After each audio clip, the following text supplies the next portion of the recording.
வணக்கம். விராஸ் வாய்ஸ்க்கு உங்களை அன்புடன் வரவேற்கிறேன். யுஎஸ் பிரசிடெண்ட் டொனால்ட் ட்ரம்ப் நேற்று அவரோட சோஷியல் மீடியா அக்கௌண்ட்டில் ஒரு போஸ்ட் போட்டிருக்காரு. என்னென்னா, இன்றைக்கி யுஎஸ் டைம் 9 AM அவரோட எக்ஸிக்யூட்டிவ் ஆர்டர் ஒன்று சைன் பண்ண போகிறாரு.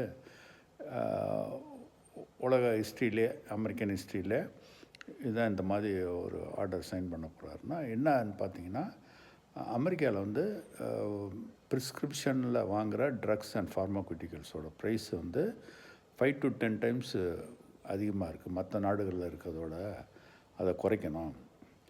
இது என்ன சொல்கிறாருன்னா, இது எதனால் இவ்வளோ அதிகமாக இருக்குன்னா, இந்த ரிசர்ச் அண்ட் டெவலப்மெண்ட்டுக்கு இருக்க காஸ்ட்டை அமெரிக்காவில் இருக்க ட்ரக்ஸுக்கு ப்ரிஸ்கிரிப்ஷன் ப்ரைஸு ரெக்கவர் பண்ணுறாங்க. ஆனால் மற்ற நாடுகளில் அவங்க மேனுஃபேக்சர் பண்ணுறத அதை சேர்க்கறதில்ல. அதனால் அதெல்லாம் கம்மியாக இருக்குது அப்படின்னு சொல்லியிருக்காரு. அதனால் இங்கே இருக்க அமெரிக்கன்ஸுக்கு ப்ரிஸ்கிரிப்ஷன் ட்ரக்ஸ் வாங்குறதோட காஸ்ட்டு 30 to 80% கம்மியாக போகுது அப்படின்னு சொல்லியிருக்காரு. ஒரு நாட்டில் ஒரு பிரசிடெண்ட் அவங்க நாட்டு மக்களை காப்பாற்றுறதுக்காக எடுத்துக்கிற ஒரு நல்ல ஸ்டெப். இது எனக்கு ஒரு ப்ராக்டிக்கல் எக்ஸ்பீரியன்ஸ் உண்டு. யூஎஸ்க்கு இப்போ வந்திருக்கேன். வந்தப்போ ஒரு ட்ரக்கோட ப்ரைஸை இங்கே செக் பண்ணோம். ஏன்னா ப்ரிஸ்கிரிப்ஷன் இருந்தால் தான் கொடுப்பாங்க. இருந்தாலும் என்ன ப்ரைஸ் இருக்குன்றதை செக் பண்ணோம். இந்தியாவில் என்ன ப்ரைஸ், இங்கே என்ன ப்ரைஸ்ன்னு கம்பேர் பண்ணுறப்ப இந்தியாவில் அந்த ட்ரக்கு ப்ரிஸ்கிரைப்ட் ட்ரக் தான்.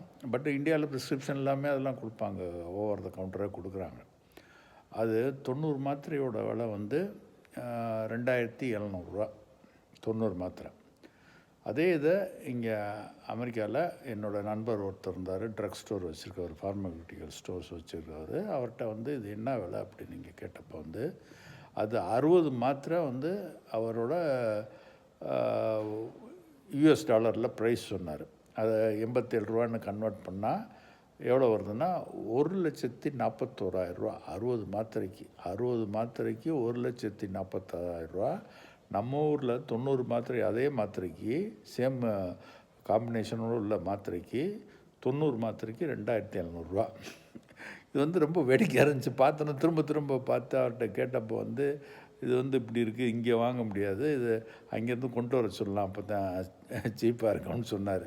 இது ரொம்ப வேடிக்கையாக இருந்துச்சு. ஆனால் இன்றைக்கி இவர் சொல்லியிருக்க இந்த எக்ஸிக்யூட்டிவ் ஆர்டர் இதனால் என்ன இம்பேக்ட் இருக்கும்னா, இவங்க இப்போ ரிசர்ச் அண்ட் டெவலப்மெண்ட்டுக்கான காஸ்ட்டை வேர்ல்டு வைடு அவங்க மேனுஃபேக்சர் பண்ணுற கம்பெனிஸ்லேருந்து ரெக்கவர் பண்ணுவாங்க. அதனால் இப்போ மற்ற நேஷன்ஸில் ட்ரக் ப்ரைஸ் கூடுறதுக்கு சான்சஸ் இருக்குது.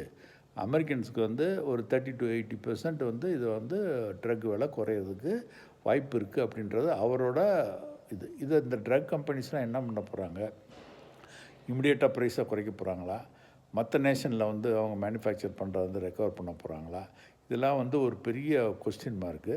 இது அவர் அதிரடியாக ஒரு இது சொல்லியிருக்காரு. ஏன்னா அவர் எப்போவுமே 2 நாட்டுக்கு இருக்க சண்டைகளை அவர் தீர்த்து வச்சிட்ட மாதிரி சொல்லுவார். அதில் இருக்க உண்மைத்தன்மையெல்லாம் வெரிஃபை பண்ண வேண்டியிருக்கும். பட் இது ஒரு ஷாக்கிங்கான நியூஸு. இது கரெக்டாக அப்படின்னு வெரிஃபை பண்ணுறது ப்ளூம்பர்க் அப்படின்னு ஒரு நியூஸில் கூட இது வந்திருக்கு. இது என்ன வெளியே வந்த பிறகு நம்ம ஊரில் இருக்க டாக்டர்ஸு, ஃபார்மா கம்பெனிஸில் ரிலேட்டட் ஆளுங்க, இங்கே அமெரிக்காவில் இருக்க ஆளுங்க, இவங்கெல்லாம் அதை கிளாரிஃபிகேஷன் பண்ணால் தான் அதோட இம்பேக்ட் ஆக்சுவலாக தெரியும்.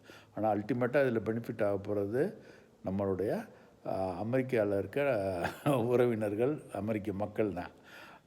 இது நம்ம இப்போ இங்கே நிறைய மருந்துகள் விலையெல்லாம் இப்போ குறைஞ்சிருக்குன்னு சொல்கிறாங்க. இந்தியாவில் அது என்ன ரீசன்னா, இந்த ஜெனரிக் ட்ரக்ஸ்னு வந்துடுது. அது ஒரு காலங்கள் வரைக்கும் தான் அதுக்கு பேட்டன்ட் ரைட்ஸ் அதோட கண்டுபிடிச்சவங்களுக்கு இருக்கும். அதுக்கப்புறம் அதை ஜெனரிக் ரைட்ஸு கொடுத்துடணும் அப்படின்ற ஒரு ரூல் இருக்கிறதுனால இப்போ ஜெனரிக் ட்ரக்ஸு நீங்கள் அதே பேட்டன்ட் ஒரு இதோடு வாங்கின ட்ரக்கு ஒரு 4 வருஷத்துக்கு முன்னாடி இப்போ வாங்கினீங்கன்னா அதோட விலை ஒரு 20% தான் இருக்கும். அப்போ மிச்சம் இதெல்லாம் யாருக்கு போகுதுன்னா, அதில் கண்டுபிடிச்ச கம்பெனிகளுக்கு, ஃபார்மா கம்பெனிஸுக்கு போகுது. ஃபார்மா கம்பெனிஸ்லாம் ஏன் இவ்வளோ கொழுத்து போய் காசு வச்சுருக்காங்கன்றது இப்போ தான் நம்மளுக்கு தெரிய வருது. இதை எல்லாத்துக்கும் ஷேர் பண்ணுங்கள். ஏன்னா இது தெரிஞ்சுக்கிறதுல ஒன்றும் தப்பு இல்லை. இதை வாட்ச் பண்ணிக்கிட்டு இருக்கலாம். இது எப்படி இம்பேக்ட் ஆக போகணுன்றது இதில் ரிலேட்டடாக ட்ரக் கம்பெனிஸில் இருக்கவங்க, ஃபார்மக்யூட்டிக்கலில் ஃபீல்டில் இருக்கவங்க இதுக்கு கிளாரிஃபை பண்ணாங்கன்னா இன்னும் நல்லாயிருக்கும். இது எல்லாத்துக்கும் ஷேர் பண்ணுங்கள். என்னோடய சேனலுக்கு சப்ஸ்கிரைப் பண்ணுங்கள். நன்றி, வணக்கம்.